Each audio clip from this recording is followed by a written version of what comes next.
How's it going, y'all? Today's video is about driver safety when you go to the track.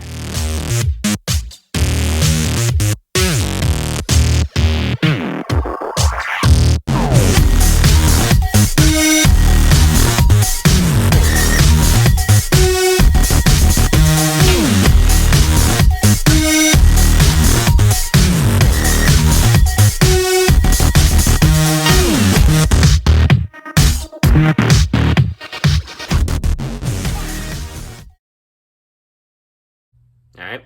So first off and foremost, helmet. All right. It's the biggest piece of driver safety gear you got. It's the best investment you can make. And it's required by drift events, at least here locally, pretty much universal around the board in the States. This is what you got to look out for. All right. So, bring out my helmet here. You want a good quality helmet. You don't want to cheap out here, all right? Because here's the deal. You can spend $150, $200 on a cheap helmet, or you can spend $300 on a good helmet, all right? It's not much difference, but it's gonna affect how you drive. It's gonna affect how you run. It's gonna affect what events you can and cannot do, all right? Now, what you're looking for is a good quality helmet. You want a motorsports helmet like I got, preferably. But the biggest thing is here, it's a Snell rating. It's probably backwards because I'm in selfie mode, but SNELL, okay? Snell rating. Now, they up their ratings every 5 years.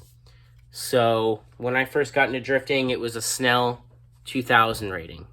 It had to be current of Snell ratings at 2000. And then it was 2005. Currently, right now, they bumped it up to 2010. All right. Now, what you're looking for is a helmet with a Snell rating. There may not always be a sticker on the back here, okay? A lot of times you'll see a DOT rating. Now, DOT rating is good enough for the street, but that does not mean it's good enough for the track, okay? It's a different rating. I don't trust DOT ratings. I don't trust any other rating other than Snell. Snell means it's going to keep you safe, all right? Now, it's going to be inside the cheek pad on one of your helmet, on one of your cheek pads here. There's going to be another sticker inside. It's like an orangish sticker that'll give you the actual rating of what it is. Mine's a 2010, so it's good. It was rated at 2010. It's good for like 15 years, I think is what it is, unless it's been dropped. But you want to keep up on the Snell rating. That is the first and foremost. That is the biggest thing. You want to spend the extra little bit on a good helmet. Trust me on this. You want to spend the extra little money. This is a cheap motorsports helmet, okay? But this was like $100 more than the next best option. And the next best option was not Snell rated, which means it might not have saved your life. Okay, so don't cheap on your helmet. This is the first piece of driver gear that you're gonna really need. Don't cheap on it. This is important.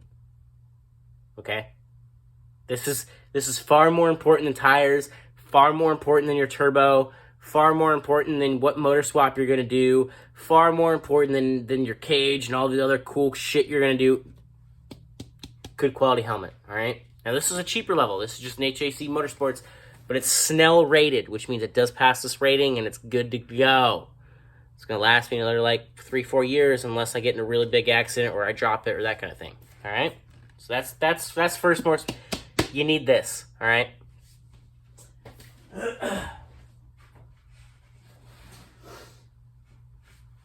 Second to that, you don't need these to go drifting here or most events, but I recommend them. Some good quality gloves. Driving gloves. Not just gloves, driving gloves, all right? These are Shirts Tucked In brand. They're FIA legal. They are they've got some Kevlar in here. So they're not fireproof, but they are very fire retardant. Good idea. Your hands are what's going to be exposed to a lot of hot situations in a fire. I myself have never experienced a car fire. of magnitude where it engulfed the cockpit. I've had a rear fire that I dealt with. I've never had a cockpit fire, but I have seen 2 local drivers be victim to cockpit fires. And the one, you may have known, Tej, drives a EG6 Civic, or at least he did at the time. Really bad fire. He had all his safety gear on except for his balaclava underneath his helmet, and he got some serious burns. It burnt through his gloves, it burnt through his driving shoes, it burnt through his fire suit. Fires are real, okay? And I know a lot of us don't like to think about it, but they're real, all right? And they can happen to any car, and you'll be glad you're wearing your fire gear when you did. Which brings me up to my next point. Driving shoes. Again, fire retardant. They will help you if you ever get caught in a car fire. You won't burn your feet up. Also, now that I've worn these for a few events, they feel awesome, okay? Now, my car has a tendency, the firewall getting really hot because it's really close to the header. There's a nice thick sole on these to help alleviate some of the heat to your foot. It helps disperse it and get it away from your foot rather than it burning your heel. The shoe disperses the heat and helps. Also, the heels on these are nice and round. So it's really good for heel toes, that sort of thing. So I will recommend driving shoes as well as one of your pretty early on driving upgrades. Okay, now you don't necessarily have to go with the same brand. I will rep Simpson though. I grew up watching drivers wear Simpsons, so that's why I went with them first. But now that I've worn these for a few events, these are super comfortable, super good with blocking the heat from your foot, because the difference between a sneaker and a tennis shoe and these is huge. So it definitely helps alleviate the heat from your foot, helps get that away from your foot. It's nice and small so that you can slip in between the pedals, that kind of thing. It's form-fitting, and with nice round heel, it really makes heel toes nice. So I would, again, recommend a good pair of driving shoes like these Simpsons. They're not the cheapest thing on the planet, but again, for like $140, I would much rather spend $140 on these things than have severe burns to my foot and possibly never be able to drive again. So it's important.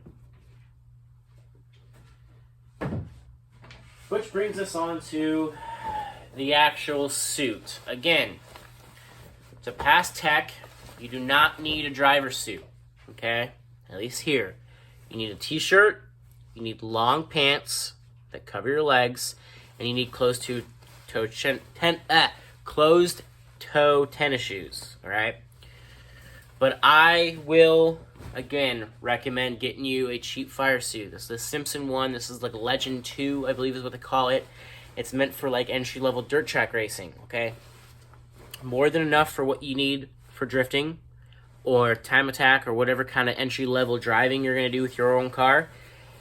But again, you never know when you're going to have a failure. And especially when you start upgrading your cars, you got bigger injectors, bigger fuel rail, you got some AN lines, big pumps. If any of that stuff fails, you got an issue. You got fuel pumping out into a hot engine bay. You got a big fire. I've seen it happen on many different occasions. It's better to be safe, okay?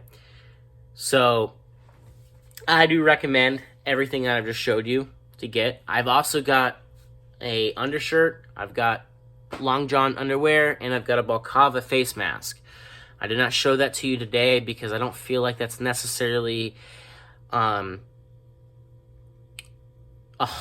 something you need to do. You need to get right away before you start drifting, but it is something you should probably get in the near future.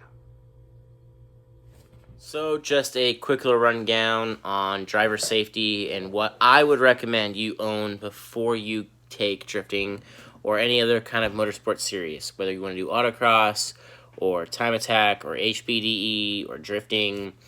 All of these things that I've mentioned are equally as important across all of those fields of racing. You probably will never experience a car fire, and I hope you don't. But if you do, everything I just mentioned, you'll be glad you had on. So that's it for this one. Please subscribe to the channel. Take it easy.